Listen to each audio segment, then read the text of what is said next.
함께 찬양드림으로 새벽기도 및 월요 말씀 묵상을 시작하시겠습니다. 찬송가 311장 내 너를 위하여 함께 찬양드립니다.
사랑과 은혜가 충만하신 살아계신 하나님 아버지, 오늘도 귀하고 복된 날, 특별히 사순절 절기를 지나는 월요일을 우리에게 허락하시고 하나님의 말씀으로 하루를 시작하게 하시니 감사를 드립니다. 이 하루도 정말 하나님의 보다 더 큰 영광을 위하여 또 우리를 위해 십자가 지신 예수 그리스도의 크신 사랑을 기억하며 말씀을 말씀되게 살아내는 귀하고 복된 하루 되게 하여 주시옵소서. 오늘도 험난한 세상 속에서 우리를 푸른 초장 쉴만한 물가로 인도하시는 우리 구주 예수 그리스도의 이름으로 기도드립니다. 아멘.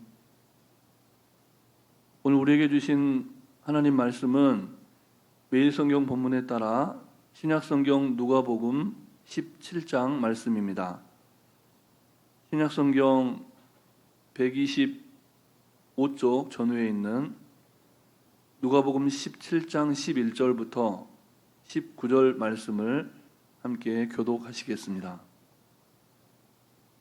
예수께서 예루살렘으로 가실 때에 사마리아와 갈릴리 사이로 지나가시다가 한 마을에 들어가신 뒤 나병 환자 10명이 예수를 만나 멀리 서서 소리를 높여 이르되 예수 선생님이여 우리를 불쌍히 여기소서 하거늘 보시고 이르시되 가서 제사장들에게 너희 몸을 보이라 하셨더니 그들이 가다가 깨끗함을 받은지라. 그 중에 한 사람이 자기가 나은 것을 보고 큰 소리로 하나님께 영광을 돌리며 돌아와 예수의 발 앞에 엎드려 감사하니 그는 사마리아 사람이라. 예수께서 대답하여 이르시되 10사람이 다 깨끗함을 받지 아니하였느냐 그 9은 어디 있느냐. 이 이방인 외에는 하나님께 영광을 돌리려 돌아온 자가 없느냐 하시고 함께 읽습니다. 그에게 이르시되 일어나 가라 내 믿음이 너를 구원하였느니라 하시더라. 아멘. 우리는 지금 사순절 절기를 보내고 있습니다. 부활절 전 주일을 제외한 40일을 사순절로 지키므로 오늘은 사순절 5번째 날에 해당하는 월요일입니다. 이 하루도 예수님의 순환과 또 우리를 위해 죽으신 그 고귀한 희생을 기억하면서 더욱 경건에 힘써 가시는, 그래서 하나님께서 예비하신 복과 은혜를 충만히 받아 누리시는 우리 모든 성도님들이 되시기를 주님의 이름으로 축복합니다. 너무나 뻔한 질문을 제가 한 가지 드려보겠습니다. 이 사순절에 모든 성도들이 날마다 잊지 말고 기억해야 할 한 분은 누구이실까요? 네, 예수님이십니다. 사실은 사순절뿐만 아니라 날마다 잊지 말고 늘 기억해야 할 분이 예수 그리스도, 우리의 영원한 사랑, 그 주님의 이름입니다. 왜 우리는 예수 그리스도를 잊지 않고 또 늘 기억해야 합니까? 우리의 믿음을 보증해 주실 분이 예수님 한 분뿐이기 때문에 그렇습니다. 오늘 본문에는 예수님께로부터 그 믿음이 확실하다라고 하는 사실을 보증받은 한 사람이 등장합니다. 하나님께서는 예수님께로부터 그 믿음을 인정받은 한 사람에 관한 이야기를 오늘 우리에게 들려주심으로써 우리 역시 그와 같이 예수님께서 보증하시는 참 믿음, 즉 구원받는 믿음을 회복하기를 원하십니다. 그렇다면 예수님께서 보증하시는 구원받는 믿음은 어떤 믿음입니까? 첫째로 하나님께 영광을 돌리는 믿음, 늘 하나님께 감사하는 믿음이고, 둘째로 예수님께 돌아오는 믿음, 즉 날마다 예수님께 더 가까이 나아오는 믿음입니다. 본문 12절, 13절 말씀을 다시 함께 교독하겠습니다. 한 마을에 들어가시니 나병 환자 10명이 예수를 만나 멀리 서서 소리를 높여 이르되 예수 선생이여 우리를 불쌍히 여기소서 하거늘. 아멘. 나병은 신체의 일부분이 문드러져 없어지는데도 고통을 느끼지 못하는 끔찍한 질병입니다. 그리고 그렇게 나병에 걸린 사람은 반드시 율법이 정한 사회적 거리두기 규정을 철저하게 지켜야만 했습니다. 몸이 아픈 것도 서러운데 사람들로부터 격리된 채 살아가야 하는 이중적인 고통은 나병에 걸린 그들을 더 힘들고 지치게 만들었습니다. 그렇게 절망스럽게 살던 10명의 나병 환자들이 예수님께 큰 목소리로 부르면서 불쌍히 여겨달라, 우리를 불쌍히 여겨달라 이렇게 간청합니다. 사회적으로 고립된 사람들, 마을에 살고 있긴 하지만 두 마을의 경계에서 어느 마을에도 소속되지 못한 채 서글프게 살아가는 10명의 나병 환자들이 예수님께 원하는 불쌍히 여김, 즉 자비는 무엇이었을까요? 그들이 안고 있는 질병의 치유 뿐만 아니라 보통 사람들과 함께 살아가는 평범한 일상의 회복이었습니다. 그런데 예수님은 나병 환자의 사회적 거리나 평범한 일상의 회복이라는 현실적인 문제보다도 더 깊고 본질적인 문제에 주목하십니다. 나병 환자들이 질병에서 치료받고 평범한 일상을 회복하는 것보다 더 중요한 문제, 예수님께서 주목하신 문제는 무엇이었습니까? 나병 환자들과 예수님과의 영적인 거리였습니다. 자신들을 불쌍히 여겨달라고 간청하는 그들과 예수님은 얼마나 멀리 떨어져 계셨을까요? 하나님께서는 오늘 본문 말씀 안에서 예수님과 또 모든 사람들의 영적 거리를 가늠해 볼 수 있는 중요한 단서를 제공하십니다. 예수님과 사람들의 영적 거리를 가늠해 볼 수 있는 본문에 나타난 중요한 단서가 무엇입니까? 예수 선생님이여 라고 하는 예수님을 부르는 호칭입니다.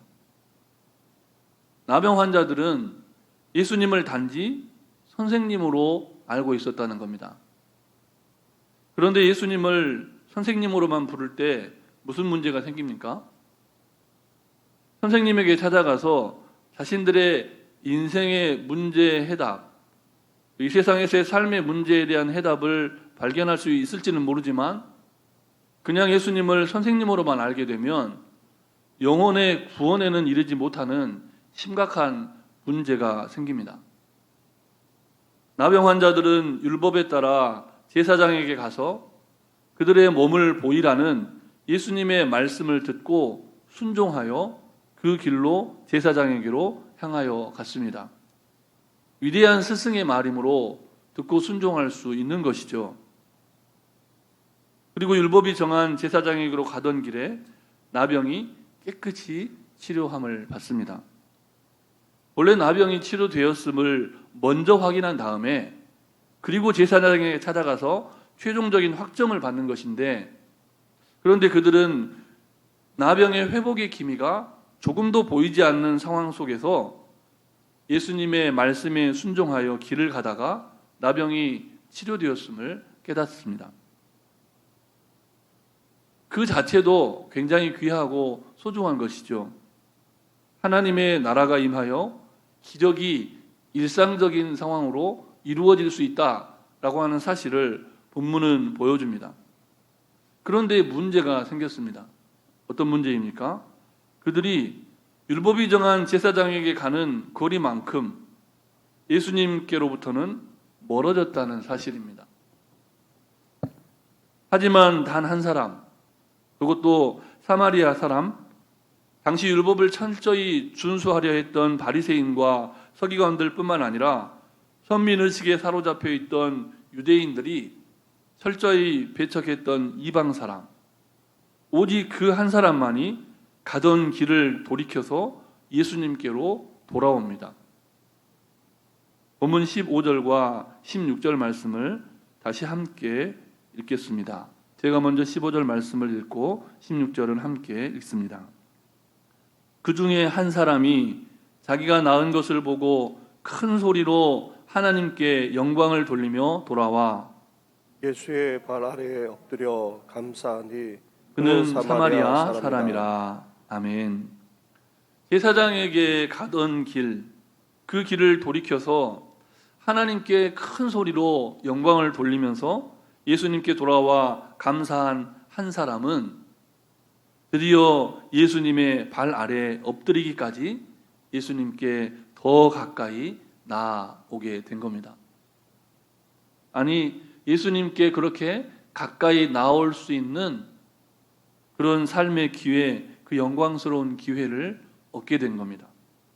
나병 환자였을 때는 도무지 생각할 수 없었던, 상상할 수도 없었던 일이 그의 삶에 일어난 겁니다.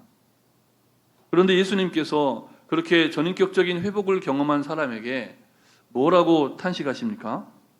본문 17절 말씀을 제가 다시 봉독해 드립니다.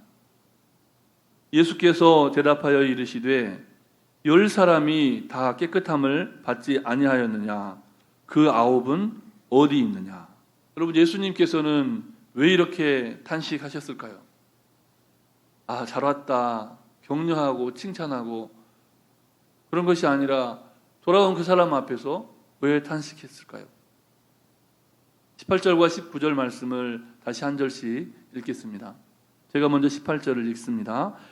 이 이방인 외에는 하나님께 영광을 돌리러 돌아온 자가 없느냐 하시고 그에게 이르시되 일어나 가라 내 믿음이 너를 구원하였느니라 하시더라. 아멘. 예수님께서 탄식하신 이유는 예수님께 돌아오지 않은 나머지 9사람이 영혼의 구원에 이르는 믿음을 갖지 못한 채 각기 제 길로 가버렸기 때문입니다. 위대한 스승이라 여겼던 그분의 말씀을 듣기는 듣고 그 말씀에 순종하기는 하였지만 영혼의 구원에 이르는 믿음, 예수님께 가까이 나오는 믿음을 갖지 못한 채 각기 제 길로 가버렸기 때문에 10사람 중에 한 사람만 구원받은 그 안타까운 상황 속에서 예수님의 깊은 탄식이 나올 수밖에 없었던 겁니다. 이사야 선지자의 예언이 그렇게 이루어졌습니다. 우리는 다 양 같아서 그릇 행하여 각기 제 길로 갔거늘 여호와께서는 우리 모두의 죄악을 그에게 담당시키셨도다. 아멘. 사랑하는 성도 여러분, 사순절 5째 날입니다. 아무쪼록 오늘 이 하루를 예수님께 더 가까이 나아가는 하루, 그래서 우리 모두의 죄를 담당하신 그 예수님의 십자가 사랑에 감사하고 오직 하나님께 영광을 돌리는 구원받는 믿음의 사람들, 예수님께 더 가까이 나아가는 그 구원받는 믿음을 회복하는 하나님의 백성들이 되시기를 주님의 이름으로 축복합니다. 우리 주신 말씀을 기억하시면서 함께 기도하실 때 먼저는 구원받는 믿음의 회복을 위해서 나뿐만 아니라 각기 제 길로 가버린 나머지 9사람까지도 주님께로 나아와 구원받는 믿음의 회복을 위해서 기도하시고 교회와 가정 다음 세대 코로나19의 근절과 치유와 회복, 예수왕국, 통일한국, 선교한국을 위해서 우리 잠시 함께 합심하여 기도하시겠습니다.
모든 말씀 예수님 이름으로 기도드립니다. 아멘. 살아계신 하나님 아버지, 우리의 죄를 대속하시기 위해 하나님의 독생자 예수 그리스도를 우리에게 보내주심을 감사합니다. 오늘 하루 우리들이 주님 앞에 간구하며 말씀 앞에 살아갈 때에 당면한 인생 문제 해결을 위해서만 간구하지 않게 하시고 예수님의 발 앞에 엎드려 구원받은 믿음과 가정을 회복하고 예수왕국, 통일한국, 선교한국의 비전을 성취해가는 하나님의 백성된 믿음을 회복해 하여 주시옵소서. 코로나19 바이러스로 말미암아 너무나 많은 이들이 고통받는 이때에 이 질병의 치유와 회복을 간구할 뿐만 아니라 무엇보다 먼저 하나님께로 더 가까이 나아가는 하나님의 마음을 아는 믿음의 회복을 위하여 간구하오니 지상의 모든 교회와 먼저 믿은 하나님의 사람들이 깨어 일어나는 복된 하루 되게 하여 주시옵소서. 사순절 5번째 날 월요일에 임할 하나님의 크신 은혜를 사모하오며 우리를 죄에서 구원하여 주신 예수 그리스도의 이름으로 기도드립니다. 아멘. 하늘에 계신 우리 아버지, 아버지의 이름을 거룩하게 하시며 아버지의 나라가 오게 하시며 아버지의 뜻이 하늘에서와 같이 땅에서도 이루어지게 하소서. 오늘 우리에게 일용할 양식을 주시고 우리가 우리에게 잘못한 사람을 용서하여 준 것 같이 우리 죄를 용서하여 주시고 우리를 시험에 빠지지 않게 하시고 악에서 구하소서. 나라와 권능과 영광이 영원히 아버지의 것입니다. 아멘.